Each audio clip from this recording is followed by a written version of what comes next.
You're not really ready until you're safe. Summer safely and drive calm. Time to upgrade your adventure with an RV from Motorsportsland. Don't put off making exciting memories and exploring the many outdoor hideaways right here in Utah. Come in today and see how Motorsportsland can help you get away, or visit motorsportsland.com.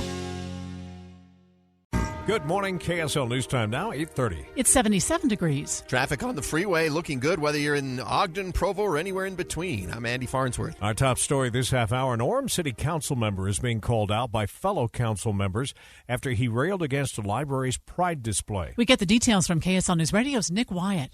Orem City Council member Debbie Loritz says we need to get past homophobia after fellow council member Terry Peterson sent a letter sharing his disgust with the city's library for putting up a pride display in the kids and teens section. The Daily Herald reports Peterson's rant was against books supportive of starting conversations with kids and teens about LGBTQ issues. The library says it was simply trying to be more inclusive and adds it has received positive feedback from the community. Nick Wyatt, KSL News Radio. The Logan School District is responding to white supremacist graffiti that appeared on campus.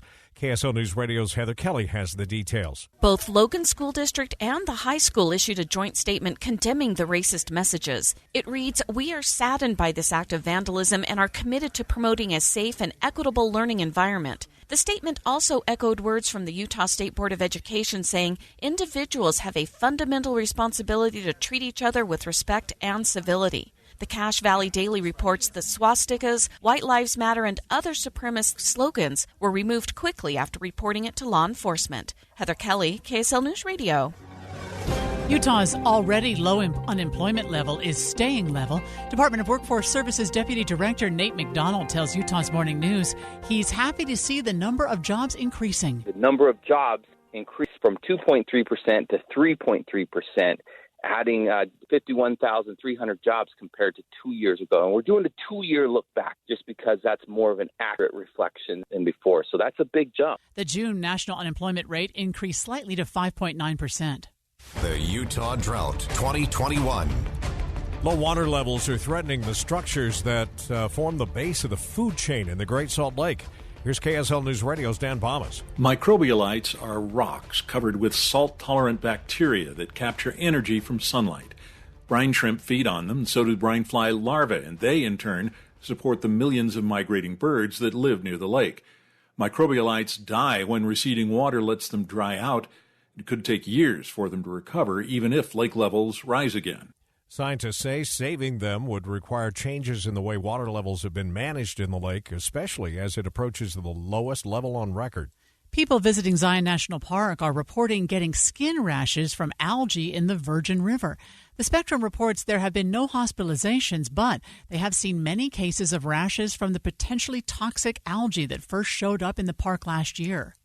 Let's take a look at our top national stories this hour. Many parts of the West continue to brace for more record-breaking heat. The heat adding to the extreme drought, straining the region's dwindling water supply. Nearly two-thirds of the West is experiencing extreme or exceptional drought conditions, the most since the government began keeping track. Nearly 76 million people are now affected. In parts of Utah, the water supply is so low, towns are being forced to ship in fire trucks full of drinking water. ABC's Mona Kosar-Abdi reporting. Mandatory masks are returning to Los Angeles County. This comes after a massive spike in COVID cases.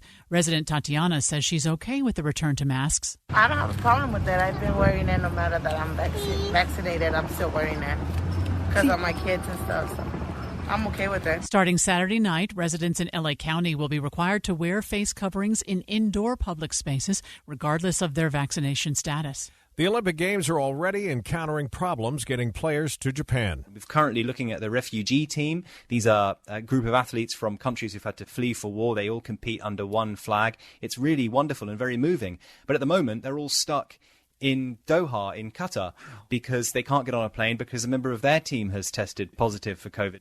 ABC's James Longman reporting. A Cottonwood, Arizona man who dressed up as a figure from the Book of Mormon during the riot at the Capitol on January 6th has been arrested. Nathan Entrikin was dressed as Captain Moroni.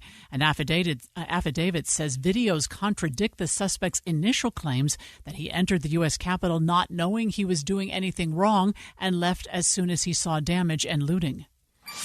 Take a look at your weather for the weekend. A few of us got some rain yesterday, but will we get a repeat? We will look for that same thing to happen again today. Some people will get the benefit of the rain, some will not. With storms here and there, some could pack a punch, but a lot of folks will get missed by these storms. Expect a high of 99 today. The weekend through Monday, partly cloudy. Temps reaching up as high as 102 degrees. I'm Dave Cawley, host of the podcast Cold. Our brand new second season focuses on the 1985 disappearance of a woman named Joyce Yost. Hear her voice for the first time. That's Cold Season 2, exclusively on Amazon Music. The Beauty Brand's annual leader sale is here! Save up to 70% on fabulous salon brands like Biolage, Redken, Joico, and Kenra. Over 200 of your favorite shampoos and conditioners starting at just $15.98 each. Visit beautybrands.com.